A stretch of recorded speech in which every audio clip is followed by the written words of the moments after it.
정형외과에서 거의 3개월 가까이 통증 치료를 했는데도 호전이 없다고 저를 찾아오신 분이 있었어요. TMRI를 다 찍어봤더니 암의 전이에 의한 증상이었던 게 확인이 돼서 방사선 치료를 권유를 하고 그랬던 기억이 있습니다. 점점 고령화가 되다 보니까 흔하게는 늙었으니까 당연한 거야 라고 생각을 하게 되는 거거든요. 40대 분이신데 처음에 응급실에 봤을 때 통증이다. 대부분 간단한 진통제만 원하셔요. 혹시 모르니까 CT를 해봅시다 라고 했는데 췌장암, 그런 경우는 생각보다 있습니다.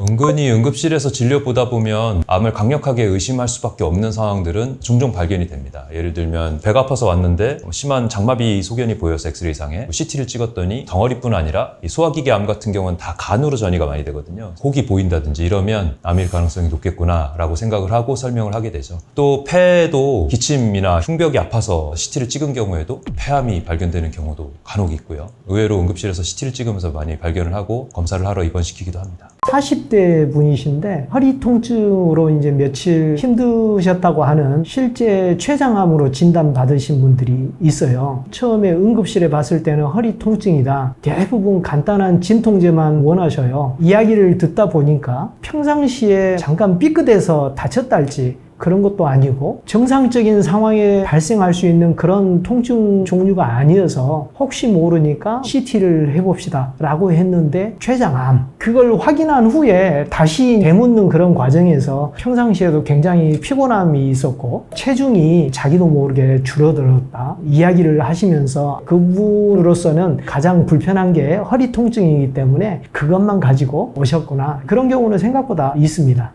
허리 통증 얘기해서 생각이 나는 사례인데요. 허리 통증이 약간 등 위쪽 부분 그쪽에 통증을 호소를 하고 정형외과에서 거의 3개월 가까이 통증 치료를 했는데도 호전이 없다고 저를 찾아오신 분이 있었어요. 50대 여성이었는데요. 그분의 엑스레이를 찍어봤더니 척추가 압박골절이라고 그래가지고 한 개가 아니라 3개가 주저앉아 있었습니다. 넘어지거나 다친 것도 아닌데 골다공증 같은 게 있을 수 있는 나이긴 하지만 윗허리가 주저앉는 경우 흔치 않은데 어떤 일이 있었냐 했더니 2년 전까지 유방암 치료를 받다가 본인이 증상이 호전돼서 더 이상 치료를 받지 않고 있다는 얘기가 나왔습니다. 그래서 이거는 유방암의 뼈전이일 가능성을 생각을 해야 된다 싶어서 TMRI를 다 찍어봤더니 척추들이 주저앉은 이유가 암의 전이에 의한 증상이었던 게 확인이 돼서 방사선 치료를 권유를 하고 그랬던 기억이 있습니다. 점점 고령화가 되다 보니까 노인이 되면 흔히 감각이 이렇게 무뎌지는 정도가 젊은 사람하고 좀 다릅니다. 흔하게는 이게 늙었으니까 당연한 거야 라고 생각을 하게 되는 거거든요. 일단 진단 자체가 굉장히 늦게 되는 경우가 많습니다. 연세가 드시면서 장 기능이 서서히 저하된다는 문제점. 연로하시다 보면은 기저질환들이 다 있으시잖아요. 당뇨나 고혈압, 혈관성 질환 이런 것들이 있기 때문에 발견이 된 후에 치료하는데 굉장히 영향을 미친다는 점에서 노인들에게서 나타나는 암이 위험하다라고 생각을 할 수 있는 점입니다.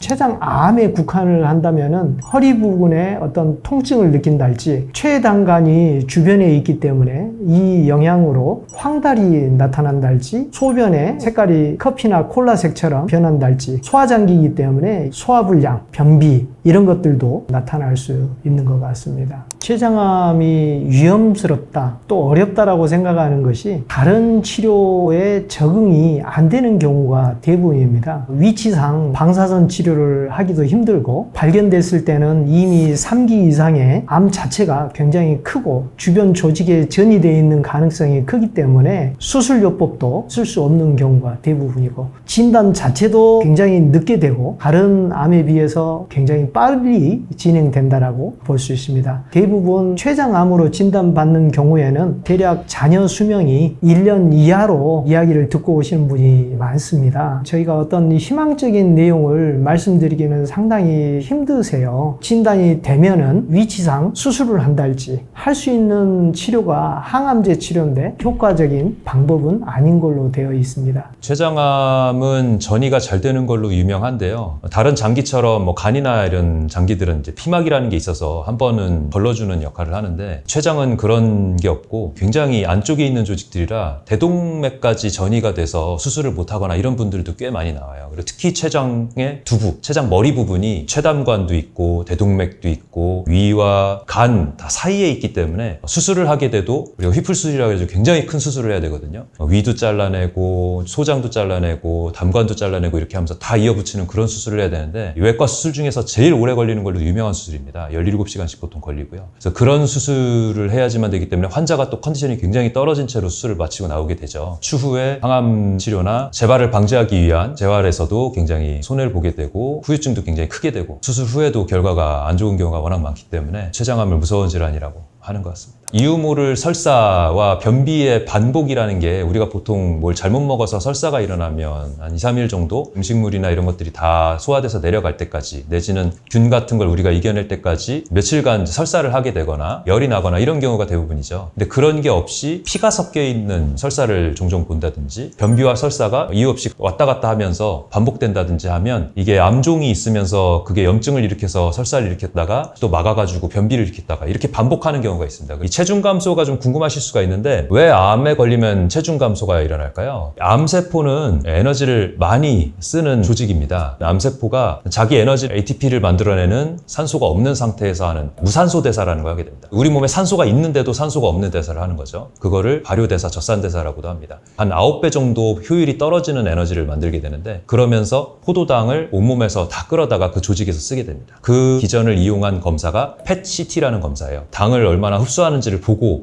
그걸 CT로 찍는 검사거든요. PET-CT라는 검사를 확인할 정도로 에너지를 많이 쓰는 그런 조직이 바로 암 조직입니다. 그러면서 체중이 급격하게 6개월 이내에 자기 체중이 한 10% 이상 빠지게 되는 그런 증상을 나타내게 되는 거죠. 그 외에 초기 증상이라면은 복부 팽만감, 소화불량 이걸 호소하시는 분들이 굉장히 많고 실제 병원에서 이렇게 검사를 하다 보면은 아주 심각할 정도로 소장이나 대장이 아이들 가지고 노는 막대풍선처럼 돼 있는데 심하게 바람을 집어넣어서 상자에 구겨 넣는 것처럼 사진이 보일 수가 있습니다. 어느 부분이 막혔는지를 찾아보게 되면은 장에 생기는 그런 암종을 확인할 수 있는 경우가 많습니다. 검은 변을 봤는데 그냥 모르고 지나갔다가 위암을 놓친 사례 이런 것들이 좀 있었습니다. 피 생각하면 빨간색이잖아요. 장 중에서 위장 아니면 십이지장 같은 상부 위장관에서 출혈이 났을 때 그 피가 내려오면서 변이랑 섞여서 천천히 내려오다 보니까 검어지거든요. 그런 검은 변을 종종 보면 위궤양 출혈이나 암 같은 걸 생각을 해야 됩니다. 근데 위내시경을 빨리 안 받고 먹은 게 검은 게 있어서 그런가 보다 뭐 그럴 수 있지 이러면서 넘어갔다가 위암을 늦게 발견하는 경우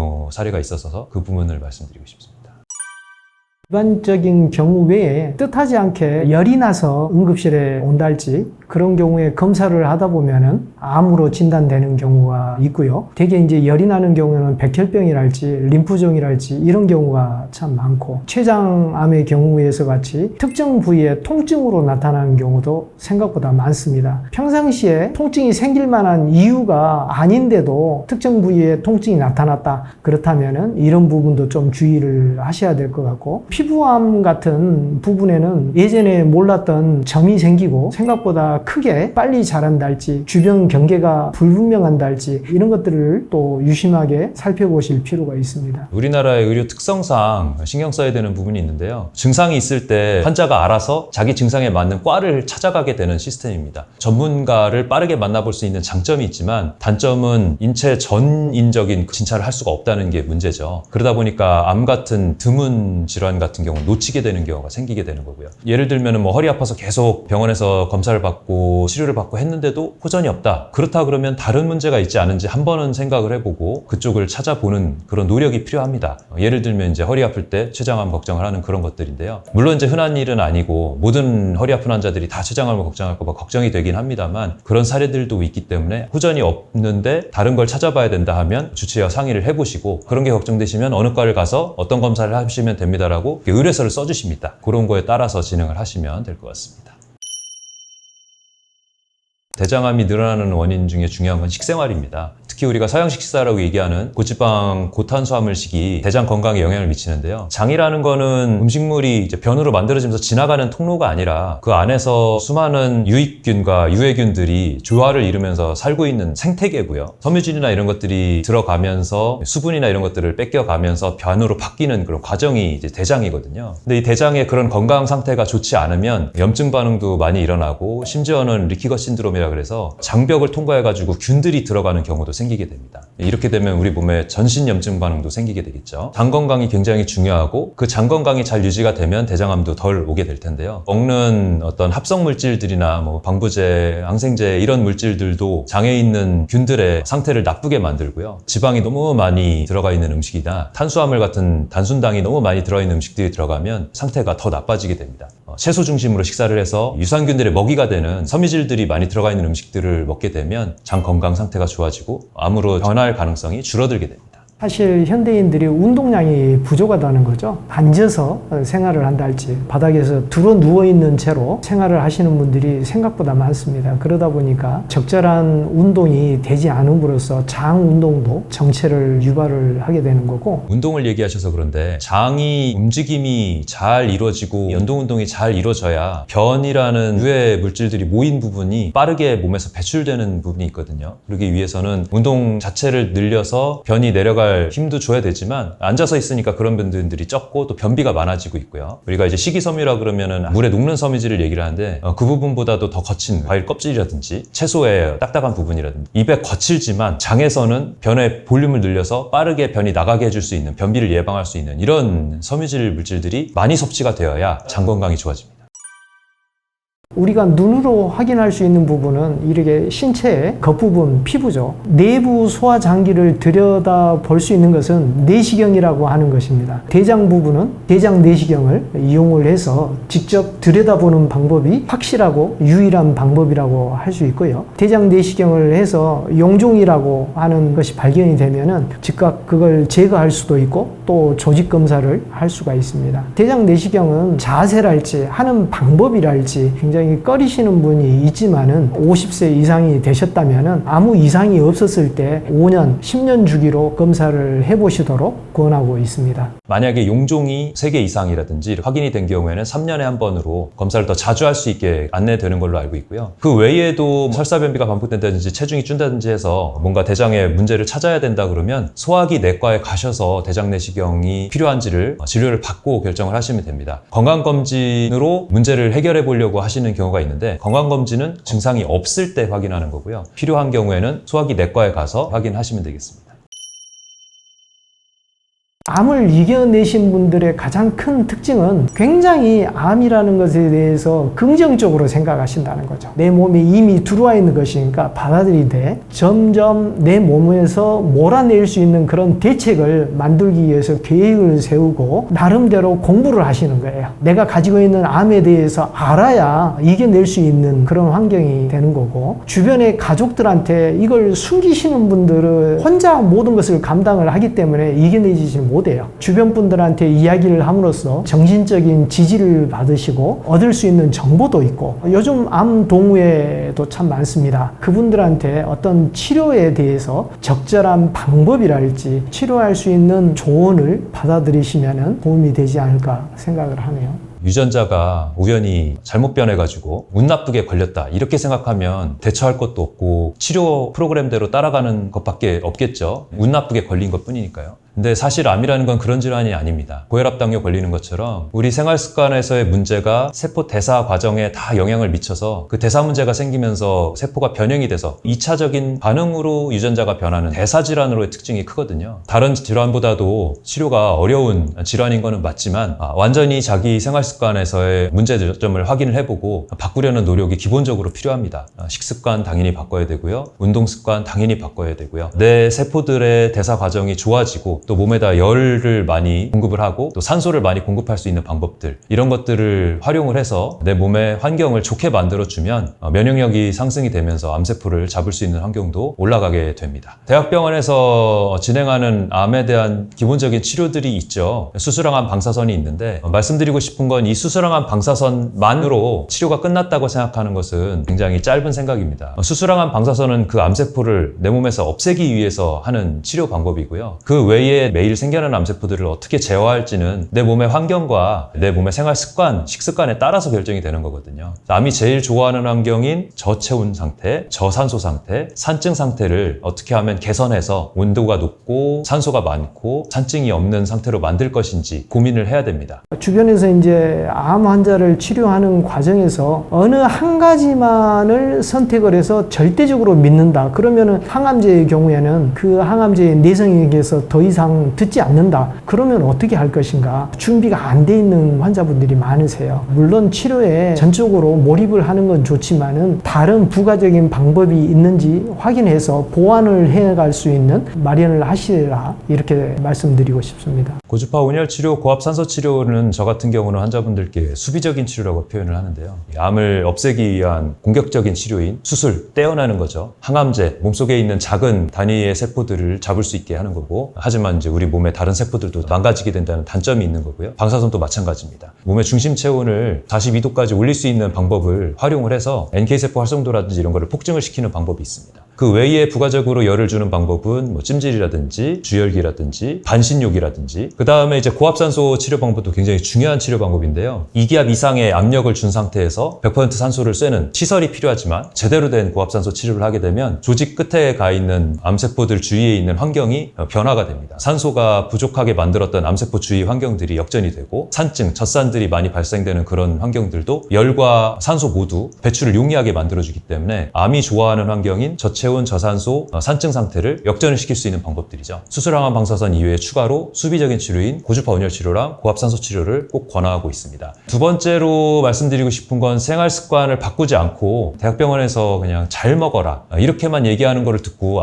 그냥 많이만 잘만 먹으면 되는구나 이렇게 착각하시는 분들이 있는데요. 내 암세포들을 좋아하지 않는 음식들로 먹는 것들이 되게 중요합니다. 그러려면 항상 말씀드리는 통곡물, 우리나라에서는 현미 중심이겠죠. 초록색 채소 중심 식사와 고기 종류를 먹더라도 너무 과도한 지방은 삼가하고 건강한 고기를 먹는 거. 특히 항암 치료를 하는 동안은 열량과 단백질 부족으로 고기를 일부 섭취해야 된다고 얘기를 하기도 하는데요. 좋은 고기를 가능하면 드시면 좋겠고요. 조리하는 방법도 찌거나 삶는 방법으로 해서 드시는 게 당연히 좋겠습니다. 내 몸에 컨디션이 되는 한은 5,000보에서 10,000보 정도는 걸을 수 있는 환경을 만들어주는 게 좋습니다. 물론 이제 항암 치료 직후에 컨디션 너무 안 좋을 때 무리해서 10,000보를 걷는다는 건 손해가 날 수 있기 때문에 그런 컨디션일 때는 조금 피하고 그 이후에 컨디션 좋아질 때에는 다시 걷는 운동을 하고 이렇게 하는 거를 강력하게 추천을 드립니다.